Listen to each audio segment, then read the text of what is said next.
Hello dear students, एक बार फिर से हम लोग हाजिर हैं। आज एक नई चीज़ हम लोग सीखने वाले हैं मैट्रिक्स से रिलेटेड। पीछे की एक्सरसाइज में, पीछे के वीडियोस में हम लोगों ने मैट्रिक्स की बेसिक बातें सीखी थी। मैट्रिक्स में क्या होता है, कितने टाइप्स की मैट्रिक्स होती है, उस पर बेस्ड आपने क्वेश्चंस किए होंगे।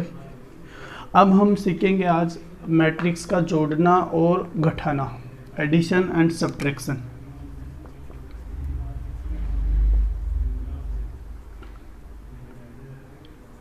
ऑफ मैट्रिक्स, मैट्रिक्स का अवयव का जोड़ना, जोड़ कैसा करते हैं मैट्रिक्स का जोड़। मैं एग्जांपल लेके आप लोगों को बता रहा हूँ। मान के चलिए 2 5 1 3 4 2 और यहाँ पे 1 4 1 ऐसे हो तो मैट्रिक्स को जोड़ेंगे हम लोग। मैट्रिक्स को जोड़ने के लिए जो कंपलसरी बात है वो ये है कि अगर एक मैट्रिक्स आप लोगों की ए है और दूसरी मैट्रिक्स, इधर मैं बताता हूँ, एक मैट्रिक्स ए है और उसका ऑर्डर m इंटू एन है, तो अगर मैं मैट्रिक्स बी को जोड़ना चाहता हूँ तो इसका ऑर्डर भी m इंटू एन होना कंपलसरी है। यानी मैट्रिक्स का एडिशन तभी पॉसिबल है जब उन दोनों का ऑर्डर क्या हो, सेम हो। ऐसा ही सब्ट्रैक्शन के केस में होता है। हम लोग जब इन दोनों को एक मैट्रिक्स में से दूसरे मैट्रिक्स को क्या करें, घटाते हैं, तब भी ऐसा ही होता है कि उसमें से आप लोगों का पहली मैट्रिक्स का ऑर्डर दूसरे मैट्रिक्स के ऑर्डर के सेम होना चाहिए। तो यहाँ पे अगर ए ऐसी है तो बी आप लोगों के पास में क्या है, मान के चले 2 1 3 1 4 3 2 5 3 1 3 ऐसे। अब इन दोनों मैट्रिक्स इसको मुझे ऐड करना है तो ए प्लस बी मैट्रिक्स क्या हो जाएगी, यहाँ से पहले एलिमेंट को पहले से ऐड कर दीजिए, दूसरे को दूसरे से, तीसरे को तीसरे से, जैसे एलिमेंट ऐड होते हैं। 2 + 2 5 + 1 1 + 1 3 + 4 4 + 3 2 + 2 और यहाँ से क्या हो जाएगा 1 + 5 4 + 1 और 1 + 3। ये सारे इसके क्या हो जाएंगे, एडिशंस। और नई मैट्रिक्स आप लोगों के पास में क्या मिलेगी, 4 6 2 7 7 4 और 6 5 4। ये नई मैट्रिक्स आप लोगों की मिली है। यानी मैट्रिक्स का एडिशन अगर हमें करना होता है तो उन दोनों मैट्रिक्स का ऑर्डर क्या होना चाहिए, सेम होना चाहिए। सेम ऑर्डर की मैट्रिक्सेस होनी चाहिए। जैसे ऑर्डर की मैट्रिक्स है वैसे ही ऑर्डर की मैट्रिक्स वो होनी चाहिए।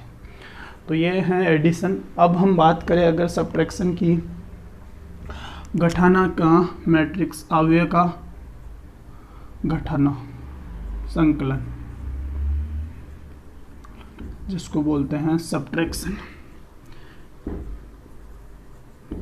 सब्ट्रैक्शन ऑफ मैट्रिक्सेस क्या होगा, यहाँ पर जैसे ए और बी का ऑर्डर m इंटू एन है वैसे इसका भी ऑर्डर m इंटू एन होना चाहिए।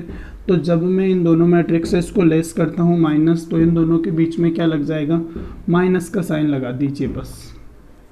इन सब के प्लस वाला एज इट इज़, बाकी सारी चीज़ें क्या रहेगी, एज इट इज़ ऐसी की ऐसी ही आप लोगों के पास में रहेगी, कोई चेंजेस नहीं होंगे। ये तो ये कितनी हो जाएगी, मैट्रिक्स की वैल्यू क्या हो जाएगी, यहाँ से 2 - 2 0 5 - 1 क्या हो जाएगा 4, ये 0, ये 3 - 4 क्या हो जाएगा -1, 4 - 3 क्या हो जाएगा -1, 2 - 2 0 और यहाँ से माइनस का 4 3 और माइनस का 2। ये इसकी क्या हो जाएगी, सब्ट्रैक्ट करने पर, दो मैट्रिक्सेस को सब्ट्रैक्ट करने पर हमें मैट्रिक्स मिलेगी। ठीक है।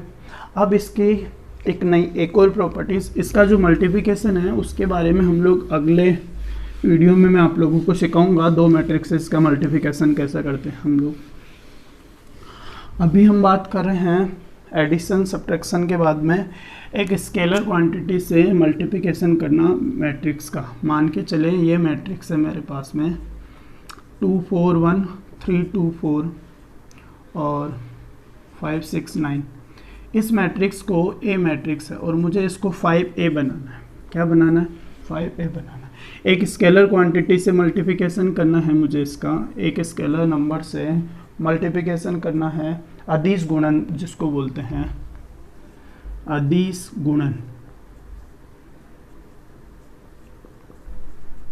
स्केलर मल्टीप्लिकेशन हम लोग जिसको बोलते हैं